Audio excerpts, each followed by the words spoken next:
भाई जो किसानों की हालत हो रही है उस हालात ने देखकर किसी की राम राम करने का मन नहीं करता। क्योंकि राम ने तो 14 वर्ष का वनवास काट लिया था, लेकिन किसान के लिए न्यू नहीं पता कितने वर्षों का यू वनवास है। और हमारे किसान किसी राम से कम नहीं है, वो अन्न देवता है। और राम शब्द ने जीवित रखने वाले सबसे ज्यादा किसान और गरीब ही है। जो करोड़ों रुपया लगाकर राम मंदिर बनाया गया है, उस राम शब्द ने जीवित रखने वाले यही किसान है, यही गरीब हैं, ना कि ये हेलो हाय वाय बोलने वाले अमीर लोग। और किसान की के रीस करोगे? किसान की रीस नहीं होती। किसान तो वह चीज है, अगर किसान अपने खेत के अंदर फसल पैदा करे तो वह फसल नहीं है, वह फसल नहीं है, वो एक सोना है। और इस सोने की कीमत नहीं है, इसीलिए हमारे किसान परेशान है। और किसान अगर अपने खेत में फसल पैदा कर रहा है और उस फसल के अंदर किसी पक्षी के जानवर के बच्चे हैं और उसी जगह पर फसल अच्छी खड़ी है, तो किसान अपना फायदा नहीं देखता। किसान उस फसल न छोड़ देगा और दूसरी जगह कटाई की शुरुआत कर देगा, ताकि इसको और इसके बच्चों को कोई नुकसान नहीं पहुंचाए। और दूसरी बात, शहर वाले और गांव वाले किसानों में बहुत फर्क हुआ है, क्योंकि ज्यादातर खेती गांव के अंदर ही की जावा है। और गांव वाले की भी यह बात है, किसान एक आत्मा, साफ आत्मा का इंसान है, और भी इससे साफ आत्मा का इंसान कहीं मिले नहीं गा। बोला बाड़ा और साफ आत्मा का इंसान एक किसान ही है। अगर किसान के खेत के अंदर जो फसल है तैयार हो रही है, अगर रास्ते में कोई मुसाफिर जा रहा, चाहे वो गांव का है, गुवांढ का है, या भी दूसरी स्टेट का भी है, तो उसने भी पता क्या कहा, अगर खेत के अंदर आलू है, गोभी है, गाजर है, मूली है, मिर्च है, चाहे कुछ भी है, खेत के अंदर अगर गन्ना है, चावल है, बाजरा है, कपास है, चाहे कुछ भी है, तो उसने भी ये कहा गला भी सब्जी ले जा, घर पर सब्जी बना लियो। अगर गन्ना है तो नहीं को गला भी गन्ने चूस ले, और घर पे भी गन्ने ले जा, बच्चे चूस लेंगे। और जो किसान की फसल कटाई करके जो बाजारों के अंदर बेची जाए है, तो उस टाइम किसान की फसल का पता क्या बना है? जो पार्ले के बिस्कुट होगा नहीं, वो तो गेहूं खरीदेगा किसान, पता है, और पार्ले के बिस्कुट बनावेगा। और जो आलू है भी, गंठे हैं, कोई उनके कुरकुरे बनावेगा, कोई चिप्स बनावेगा। और किसान तो फ्री में दे देगा राह चलते मुसाफिर तक, लेकिन जिस टाइम वह चीज तैयार होकर इन कंपनियां फैक्ट्रियां में तैयार होकर दुकानों में बाजारों में बिक जाए है नी, तो उस टाइम वह किसान की फसल लाभदायक नहीं रही। उस पर मिर्च मसाले लगाया लगाया कर दुकाना में बाजारा में बेचे जावे, जिन तक फिर हमारे बच्चे खाया करने वे जो सामान है, जो चीजें बनाई जावे है, तो फिर हमारे बच्चे बीमार हुए हैं। कितनी हानिकारक चीज बनाकर फिर दुकाना पे बेचा है। और भी तीसरी बात, हमने एमएसपी तय कोई विरोध नहीं है। विरोध इस बात का, अगर एमएसपी लागू करनी है तो लिखित रूप में दो। चाहे हमारा किसान चौराहे पे बेचो, दूसरी स्टेट में जाकर बेचो, या अड़तिया का बेचो, या एफसीआई में बेचो, चाहे कहीं पर बेचो, कोई किसान ने तकलीफ नहीं होनी चाहिए। किसान की फसल का उचित रेट कराया जाए, और किसान की फसल का निश्चित रेट कराया जाए कि किसान कहीं पर भी जाकर अगर फसल बेचेगा तो जो रेट निश्चित कराया गया है उससे नीचे उसकी फसल नहीं ली जाएगी। अगर कोई उससे नीचे उसका दाम लगा होगा तो उस पर सख्त सख्त कार्रवाई हो जाएगी। तो हमने एमएसपी तो कोई प्रॉब्लम नहीं है, लेकिन ये नहीं हो सकता कि जो हमारे मंडियों के अंदर अड़ती बिठाए गए हैं कि भी इनको भी खत्म कर दें, कि मंडियों को भी खत्म कर दे, और एफसीआई में जाकर नहीं है अपनी जो फसल है वे बेचेंगे। अगर रेट हो रहा है 25 रुपये किलो, तो एफसीआई वाले लेंगे फिर उसने 10 रुपये किलो। अरे हमारे यहाँ तो बिचौलिए के बिना शादी भी नहीं होती, हमारी फसल हम किस तरह बेच देंगे। और ना ही किसान के पास इतना टाइम है कि वो अपनी जो अगर टमाटर है उसके खेत में, तो ट्रेली के अंदर टमाटर भरकर वो कहीं बाहर बेच का होगा, क्योंकि पता नहीं है अभी फसल बिकेगी या नहीं बिकेगी। अगर उस टमाटर की ट्रैक्टर ट्रैली ना वो 10 दिन बाहर रख ले बेचने के लिए, तो जो दूसरी फसल तैयार करनी है वो के थारा बाप करेगा, वो भी तो किसान नहीं करेगा। अगर 10 दिन भी ना बिकी तो वह सड़ी हुई ट्रैली फिर थारे मत्थे पर मारेगा। अरे जो मंडियां बनाई गई हैं, कम से कम किसान को इतना तो फायदा था वहां पर कि अगर किसान की एक टाइम खेती खराब होगी है, उसमें घाटा हो गया है, तो वो अपना अड़तियों पता पैसा लेकर अपना घर का खर्चा पानी जो गुजारा वो तो कर लेंदा। इन अड़तियां ने भी खत्म करने की कोशिश कर रहे हो। और जो ये कॉन्ट्रैक्ट फार्मिंग बनाई गई है कि भी किसान की तो जो फसल है वो ये कॉन्ट्रैक्ट फार्मिंग वाले बड़ी बड़े कंपनी वाले लेंगे, तो इनकी क्या गारंटी है? इनकी क्या गारंटी है? अगर मान लिया रेट कर लिया कि हम इतने इलाके में हमारी यह फसल है और ये रेट है 25 रुपये किलो, मान लिया भी 25 रुपये किलो किसी भी फसल का वो रेट करके, अगर बाद में वह कंपनी बहेगी तो और दूसरी बात भी, कंपनी का कोई भरोसा नहीं होता। कंपनियों का कोई भरोसा नहीं, किस टाइम के धोखा दे जाएगा। अगर किसान के पास खेत में आलू है या प्याज है, उस टाइम तो कर रहे हैं 5 रुपये किलो, सड़कों पे आलू गिरदे फिर रहे हैं, टमाटर खिंडदे फिर रहे हैं।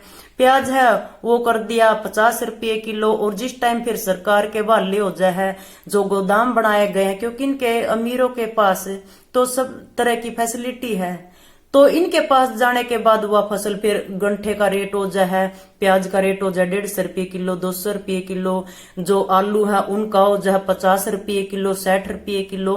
तो इसका मतलब किसान जो फसल उगा रहा है, दिन रात मेहनत कर रहा है, तो उसका तो रेट नहीं मिल रहा। और आपके पास अगर फसल है जो तो वह दुगने रुपया में रेट हो जाए है। किसान के पास ना तो कोई फैसिलिटी है, ना ही कोई इतनी जगह है कि अगर किसान ने फसल उठा ली खेत से और अपने घर पर रख लगा, क्योंकि यू एक फायदेमंद है किसान के लिए। आड़ती अगर भाई कुछ भी प्रॉब्लम होगी दर्द दे ही अपनी फसल बेच सके, चाहे वो आगे जितना जी कर भी किसी देव या ना देव, किसान कम से कम निश्चित तो हो जाए अपने अड़तिया तो फसल देकर है और दूसरी फसल भी तैयार कर सके। अगर एक टाइम पैसा नहीं है, अड़ती पता है अपना पैसा लेकर है, वो अपनी फसल में लगा है, वो दूसरी फसल तैयार करने के लिए तैयार हो जाए। आखिर ये अगर फसल में घाटा गया तो ये जो ये कॉन्ट्रैक्ट फार्मिंग बनाई गई है कि वे कंपनी वाले दे देंगे। अगर घाटा हो रहा है तो कंपनी वाले क्या उस घाटे ने पूरा कर देंगे किसान का? और दूसरी बात, मोदी जी जिस टाइम आप दूसरी बार प्रधानमंत्री बने नहीं तो इतनी खुशी हुई थी, जो बेटी बचाओ बेटी पढ़ाओ के नारे लगाए गए थे, तो ये महसूस कराया था कि ऐसा कोई प्रधानमंत्री नहीं बनया होगा अपने भारत के लिए। सिर्फ एक यही प्रधानमंत्री, ये एक ऐसा इंसान है जो अपने भारत देश की दिशा बदलेगा, आगे लेकर जाओगा और बेटियों को जो भी परेशानी है उस हर एक परेशानी ने खत्म करेगा। लेकिन ऐसा नहीं होया। और जो नोटबंदी हुई थी तो हमारे बुजुर्ग भी लाइन में लगे थे, और उन बुजुर्गा ने भी, जो आपके बेल्ट वाले नौकरी कर रहे हैं नहीं, उनने भी लाठीचार्ज करी थी। वो लाठीचार्ज किस लिए सहन करी थी? वह इसलिए सहन करी थी, आपने घोषणा करी थी कि जो ये नोटबंदी हो रही है और गरीबों के खातों में कम से कम 15-15, 20-20 लाख रुपये डाले जाएंगे। वो भी नहीं होया कुछ भी। और तीसरी बात, आपने कहा था हर एक घर में एक एक सरकारी नौकरी होगी। कहाँ गई में सरकारी नौकरी? बताओ किसके घर में एक एक सरकारी नौकरी हुई है? शायद आपके घर में हुई हो, हमारे घर में ना हुई हो। किसके घर में सरकारी नौकरी हुई है? जो हमारे बच्चे पढ़े लिखे हैं, जो बीएड कर रहे हैं, जो एमबीबीएस कर रहे हैं बेचारे हुए भी, और जो रेलवे के फार्म लिखड़े थे डी ग्रुप के, झाड़ू पोछे वाले, उस चीज का फार्म भरा है बेचारा ना, उस चीज के पेपर दे के आए हैं। और फिर कौन सी सरकारी नौकरी हुई भी हमारे किसान बच्चों के लिए? सिर्फ ये नौकरियां निकल रही हैं कि कौन सी नौकरियां दी गई? और जिस टाइम आप प्रधानमंत्री बने थे, सच बताऊं आज शर्म महसूस हुआ है। मैंने अपने मोहल्ले में मिठाई बैठी थी, शायद मेरे कई बाण भाइयों ने वीडियो भी देखी होगी, क्योंकि मैं टिकटॉक पे वीडियो बनाया करूं थी, तो मैं वहां पर इस चीज की भी वीडियो डाली थी। तो आज शर्म महसूस हुआ है। उस मिठाई ने हमारा शुगर बना दी, जो हमारे किसानों की आवाज नहीं सुनाई दे रही आपको। आखिर जो संविधान है, जो हमारा संसद भवन है, वो संसद भवन में आपके बैठने की औकात नहीं थी, वह औकात हमने बनाई है। और आज आप हमारी सुनाई नहीं कर रहे। आपने एक बार घोषणा करी कि जो कोरोना का माहौल है, सब भारतवासी अपने घर से बाहर निकलकर थालियां बजाओ, मोमबत्तियां जलाओ। हम सब जब आपके एक भाषण तक पूरा भारत बाहर निकलकर थालियां बजा रहा है, मोमबत्तियां जला रहा है, तो इस टाइम आपके तो एक इंसान की पूरे भारत ने आवाज सुन ली, लेकिन इस टाइम पूरे भारत की एक इंसान मोदी जी आप सुनाई क्यों नहीं कर रहे? आप सुनाई क्यों नहीं कर रहे? और जिस टाइम हमारा संविधान 1950 में लागू हुआ था, उस टाइम से लेकर 2020 तक जो किसान की इनकम थी वो 1 रुपया थी, और आज 2020 में मान लिया 22 रुपये है। आज 22 रुपये है, और कल भी किसान उसी स्थिति में था और आज भी किसान उसी स्थिति में। आखिर इनकम बढ़ा तो किसान ने फायदा क्यों होया है? किसान ने फायदा किस चीज का होया है? उतनी महंगाई बढ़ा दी, और सरकार की तरफ से 180 रुपये इनकम, और जो सरकारी कर्मचारी है उनकी 200 रुपये इनकम। तो किसान तो फिर भी पीछे रह गया। आखिर आत्महत्या किसान जो सरकारी कर्मचारी वे करेंगे या किसान करेंगे? और जो सरकारी कर्मचारी हैं वे तो अपना घर का खर्चा पानी, जो अपने बच्चों की परवरिश है वो भी अच्छी तरह कर ले, और 2 पैसे पीछे भी डालना है। लेकिन किसान के पास क्या है? किसान के पास तो कुछ भी नहीं है। पहले किसान गुलाम था जो अंग्रेजों ने बनाया था, जो गोरिया ने बनाया था, लेकिन आज ये काले ही अपने देश के जो किसान है वे खुद ही गुलाम बना रहे हैं। आखिर यू मैटर समझ में नहीं आ रहा। मोदी जी आपने पूरी वाहवाह ली थी, लेकिन इस टाइम तो आपने हमारे किसाना का इतना दिल दुखा है कि सिर्फ गालियां ही निकलो और तो कुछ निकलता नहीं। कम से कम हमारे जो किसान हैं फालतू तो कुछ नहीं मांग रहे, कुछ भी नहीं मांग रहे, भी हमने नौकरी चाहिए, हमारे खाते में पैसे डाल। जो आपने ये बोलिया था कि भी जो ब्लैक मनी है, जो काला धन है, मैं वो निकलवाऊंगा और फिर सबके खाते में पैसे डालूंगा, कुछ भी नहीं मांग रहे हैं। जो एमएसपी कम से कम वो लिखित रूप में तो दे दो, किसान को भी कोई भी प्रॉब्लम नहीं होगी, किसान दुखी नहीं होगा अपनी फसल, चाहे वो मंडियों में बेचा है, चाहे वो एफसीआई में बेचा है, चाहे वो बाहर बेचा है। आखिर यू मैटर के है? दूसरे स्टेटा के तो आपने घुमा रखे बेचारे, टेम्पू लेकर रेडिया लेकर दूसरी स्टेटा में, फिर कम से कम ये पंजाब हरियाणा में 6% था कि भी 38 के पास अपनी फसल बेच सका, इसने भी खत्म करने लग रहे। हम ये नहीं कहते भी पंजाब हरियाणा वाला ने इस चीज का मुनाफा होना चाहिए। पूरे भारतवासी जितने भी किसान है, जितने भी किसान है, सबको फायदा होना चाहिए। और हम सिर्फ उचित रेट मांग रहे हैं, हम फालतू और कुछ भी नहीं मांग रहे आपसे, कुछ भी नहीं मांग रहे हैं। लेकिन ये गड़गोटू ना बनाओ कि जो ये कॉन्ट्रैक्ट फार्मिंग वाले हैं ये सीधे खेतों से हमारी फसल खरीद देंगे।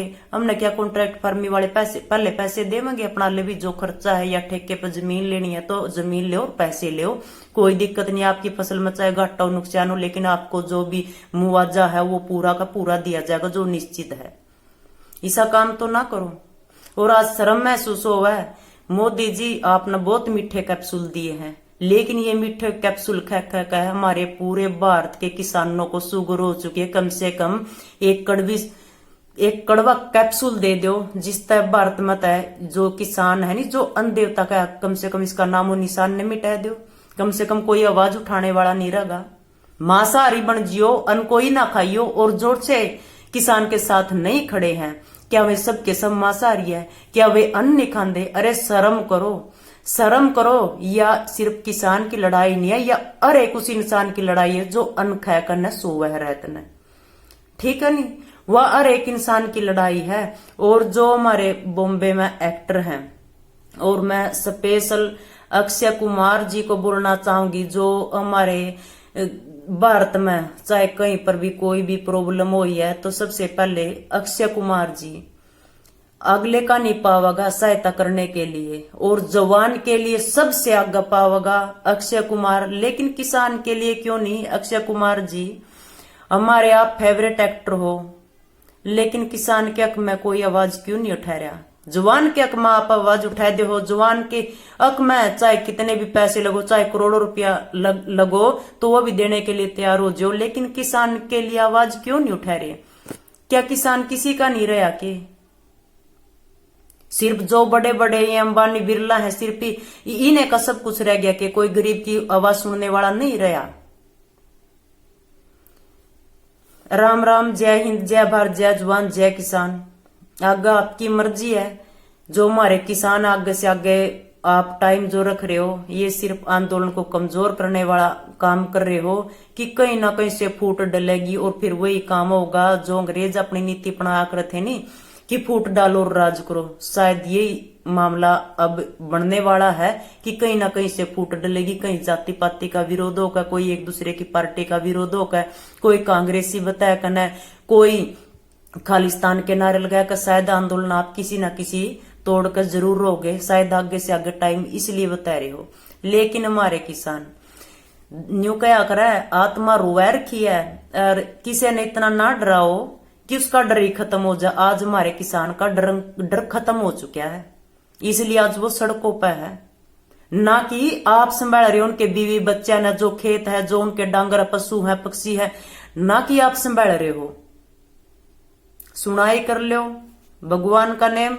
अगर ऐसे ही रहा आगे मोदी और खट्टर का नामो निशान खत्म है। राम राम।